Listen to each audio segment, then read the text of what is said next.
mana parents ha enwere ka isi confront ha confront ha na police station and arrest ha shi na nwa ha nwaanyị riko oriri ọgwụ mere na o ji ọchọghị ịlọkụji di ya na ọrụ ka nwa ha nwaanyị riri ọgwụ na ọrụ ka dapọ ya na abụ obi nyere ya ọgwụ na ya amaghị onye nyere ya ọgwụ na mme na o ji ọchọghị ịlọkụji di ya na ya mụbekpere ụmụ 20 na ọmụ ama ịchaga m nwaanyị m lụrụ this is the name condition before we will be all do across the state so money na abo alebo kwa no kpọrọla nwaanyị gị o nwere ka isi hụ ya o nwere ka isi gara mbise ebe a Ọhaneze Ndị Igbo ya bịakwa n'ọzọ ka isi ebe biko na okwu ha ji n'aka mgbe mbụ ka isi ka itiri unu part 2 ya na part 2 anụ maka unu ya afụ unu ya ege ntị ka unu nụ ihe dị young man ukwu maka na after all said and done nwunye ya tụkwa bịa meet ya ka ha kpee udo ọmọ na plan nwaanyị ji ebe bụ ka ọtụtụ ime ọzọ wee makwulukwa nwoke ọ nakwulu na ya so kịta anụnwa ndị be ha akpọrọgo the girl kpọji ya bedio ọzọ kpọrọkwa nwa the guy kpọjelu n'ebe the man the boy also not involve go police involve ndị elders mana onwe ha na-akọwa ndị police mee the girl invite okay nya bịa station ka akpa the girl si nọ Lagos kunu fuko obi ndị mmadụ si wee dị so the young man wee sị na mgbọsọ na mụrụ nwezi mgbọsọ gagide wee dakpute ha na mbelede wee fụ ka the girl na breastfeed newborn baby o wee na-asịkwa na dị a newborn baby ọ mụrụ amụ bụkwa na nwa ya maka ha na-abụ mekọla ihe the day the girl bịa meet ya si ya ka ha na-abụ kpee udo na ha mekọkwala ihe nọ na suspect na ya bụ nwa ya mana nke ọ dịgodo sure bụ nwa ya nke na-abụ nke nwoke na nke nwaanyị akpọrọ wee nakwube the man ha jere ha nụrụ ha kenyere nwa ha nwaanyị ọfụ maka na according to the boss na the guy ya mantunwu nwaanyị ime o wee kpọrọ the girl kpọjelu ndị polisi wee na-ekwu okwu ndị be ha wee sị mba na ọ dị ka nwa ha riri ọgwụ nyanwa mere dị nwa kwe ha anachi ya azụ so skita nwa the guy na-ayọkwa n'ụmụ ụwa na-asị ụwa tili ya anya tili ya ọnụ na dị okwu ka ya bụ okwu ka ọ fụkwa n'isi ọ bụrụ na ya eme ihe na ya emekpe ya nwa ya ka ọ kpọlụ gama maka the last time ọ sị na ya na the boy kwuru okwu na the girl na the nwa na-asịkwa ya nọ ụmụazị gị tonite ha yesi injection ana tutu ha 5 plot of land nye ha ka ha wee gbawa mbọ ha na nye wee nyezikwa ya nsogbu na ha na-abụ enweghị case ọzọ mana the parents of the girl can categorically confirm na the boy nụrụ the girl ka Ishi alụ nwaanyị unu si unu na-alụkwazi unu ewuchiata ego akwụrụ n'isi nwa unu kpee nke nwoke nwa ya nwa unu nwaanyị je gbawazikwa olingo ọ chọrọ ịgba ebe ọzọ na nya bụ ihe is not too hard to discuss biko get up unu na bụ video na anyị na-echiata ọzọ Machia okay ngagide 40,000 ka mgbara ịma akpọ m ụmụ abụọ fún nwoke fún nwaanyị akpọ m ụmụ abụọ plus shop m akụrụ gọọmenti kụrụ gọọmenti Kultur so admin standard na nye fọm n'aka 40,000 bido ego di ya ememe ahụ chọọ 30,000 naira nye koodu ya ajụ na ma hụ bido na nsogbu adịghị so along the line mee tinye nwa m school o rughị 2 months ya bịa again na hụ chọka nwa nwaanyị gachapụ school nwa nwaanyị ga school na nwa nwaanyị mere clearance ND na-abịa poli n'aha m ọmụnwa kpụrụ ọnụ ya mee ya the clearance with my money nye mmiri na mpe wetara 30,000 naira onye nwa mee clearance jicha ụgwọ half school fees ọmụnwa kpụrụ ọnụ ya mechaa everything so ya weta result ya oke mgba gbaa HND form na-abịa poli ebe ego ND ya ajụ na mmadụ ebiri iche ya ebiri iche then ya bịa gbazie na-abịa na n'ime poli so obi n'ụlọ ma ọ na-echi n'ụlọ ma gaa ime poli everyday chibro for 2 good years final year exam ka ọ na-ebidoro exam ya fọnụ ya the last exam ka ọ fọnụ ya shi m na ya ghọta pakeji ndị Imo lecturer n'Imo steeti na ha ga-agali ya arịọma m na mbiko na ma ha gbaghara anya ya na mata anya ahụ too much na ya ka ana m ahụ too much na mbiko na mgbaghara anya na m hara na ọ ga-adịcha mma na ọ ga-adịcha mma na ama na m spend ya na excess money n'isi ya na m hara na ọ ga-adịcha mma na ọ ga-ehicha m anya mmiri mashi oke mgbanụ nzọ na ka ego ya ga-emekwa na mgbe ọbụla ego pụtara na ha gbazie na-abịa poli ebe ahụ na ọ laikere patan ndị abịa poli krak ndị Imo ka 2 years ahụ furu kpọrọ furu kpọrọ skuul ka ọ kwụka n'ụgwọ skuul ole ka ọ ahụ 2 years furu kpọrọ ihe ọgwụ na ọchị na too much of na ọ mere too much of something na n'ime poli so na exam ya ọ lelele adị mma na ọ dịghị mma na ọ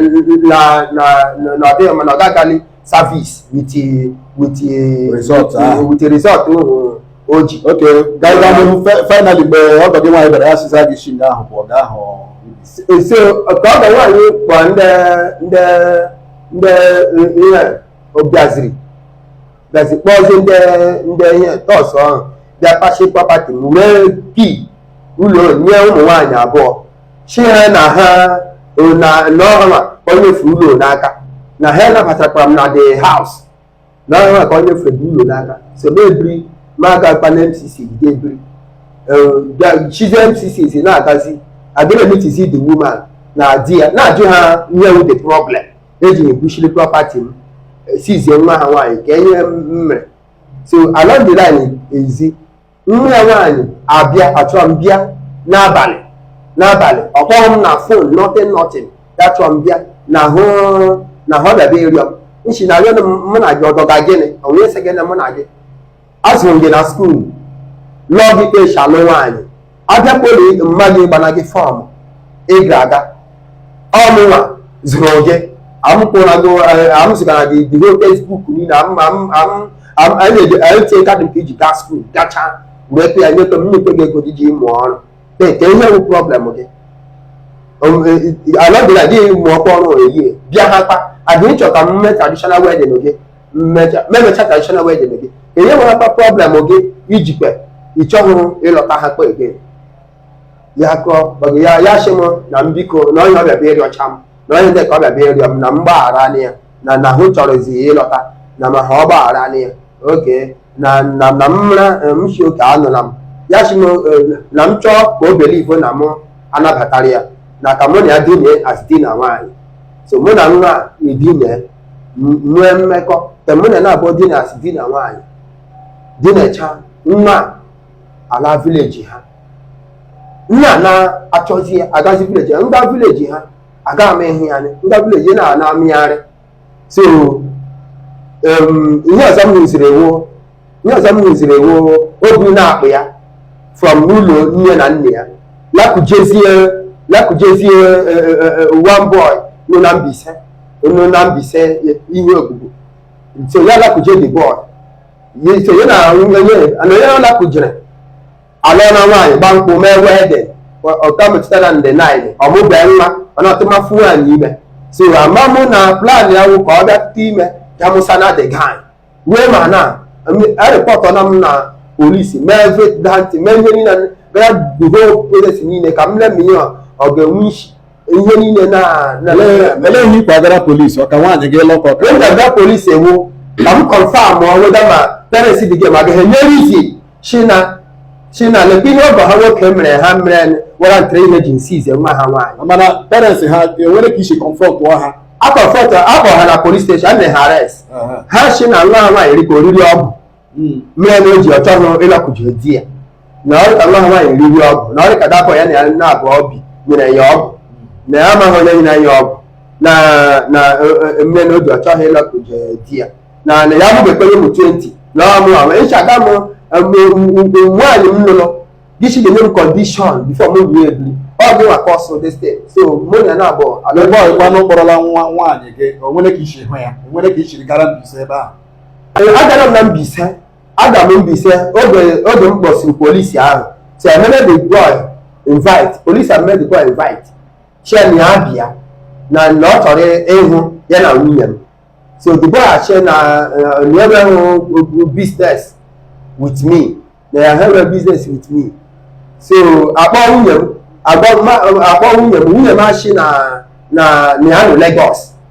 so police achị m na mapa ha hụra na nwunye m shọ nọ Lagos nshi oke mba polisi mba ebe m na-achọghị